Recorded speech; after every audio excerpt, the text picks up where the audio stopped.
আসসালামু আলাইকুম রহমতুল্লাহ। গ্রাম বাংলায় একটা ডায়ালগ আছে, আমু বিধবা হতে দেশেও দুর্ভিক্ষ আসতে। অর্থাৎ বাংলাদেশে গণঅভ্যুত্থান হয়েছে, এর পরবর্তী সময়ে বাংলাদেশের সবচেয়ে বড় প্রতিবেশী রাষ্ট্র ভারতের সাথে শত্রুতা লেগে গিয়েছে। বাংলাদেশের দুটি প্রতিবেশী, একটা ভারত আর একটা মায়ানমার। মায়ানমার থেকে অনেক আগেই 12-14 লক্ষ রোহিঙ্গা বাংলাদেশে এসে আসন গেড়ে বসে আছে। তারা বাংলাদেশের জন্য ইতিমধ্যে গোদের উপর বিষ ফোড়া, কারণ তাদেরকে আরাকান আর্মিরা সেখান থেকে বিতাড়িত করেছে। ভারত সীমান্তে আপনার বিভিন্ন ধরনের অ্যাক্টিভিটিস করেছে তাদের নিরাপত্তার সাথে।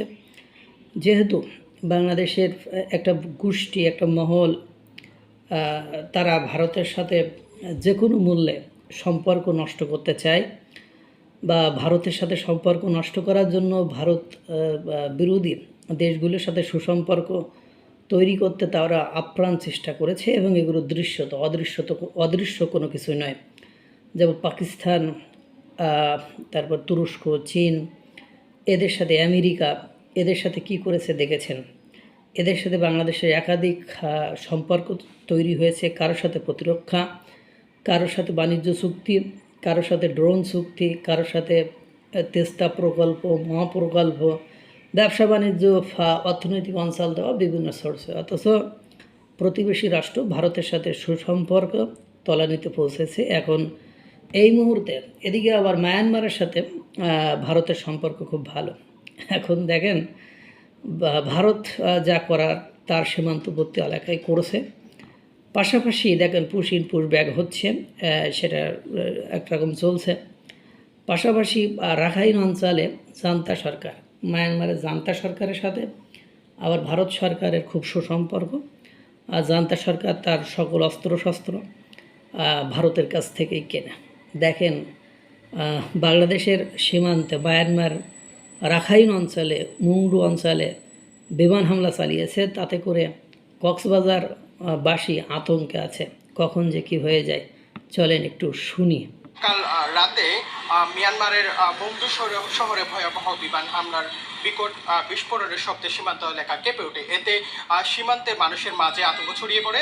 স্থানীয়রা অনেকেই বলেছেন সীমান্তে কোনো ভূমিকম্প বা কোনো ধরনের ঘটনা ঘটেছে, তারা চারিদিকে আতঙ্ক ছড়িয়ে পড়েছে। এদিকে টেকনাফ উপজেলা নির্বাহী কর্মকর্তা সূত্রে আমরা জানতে পেরেছি, প্রাথমিক সূত্রে তারা জানতে পেরেছে মিয়ানমারের মুংডু এবং বুচিডং এলাকায় ভয়াবহ বিমান হামলা হয়েছে এবং এতে একজন মিয়ানমারের শিশু আহত হয়েছে। আমরা প্রাথমিক সূত্রে সেটি জানতে পেরেছি এবং বিজিবি সূত্রে জেনেছি বিজিবি সতর্ক অবস্থানে রয়েছে। পাশাপাশি কোস্টগার্ড এবং যে আইন শৃঙ্খলা বাহিনীগুলো রয়েছে সীমান্তে, তারা একেবারে সতর্ক অবস্থানে রয়েছে। এবং টেকনাফ উপজেলা নির্বাহী কর্মকর্তা বলেছেন মানুষদের বিচলিত না হয়ে তাদেরকে সচেতন থাকতে বলা হয়েছে এবং পরিস্থিতি একেবারে স্বাভাবিক রয়েছে সকাল থেকে। যদিও বা গতকাল 9:30টায় এই ঘটনা ঘটে। এই ঘটনায় মিয়ানমারে যে বিমান হামলা হয়েছে, ভয়াবহ বিমান হামলার বিকট শব্দে, বিস্ফোরণের শব্দে সীমান্ত এলাকা কেঁপে ওঠে। অনেকে মনে করেছিলেন ভূমিকম্প বা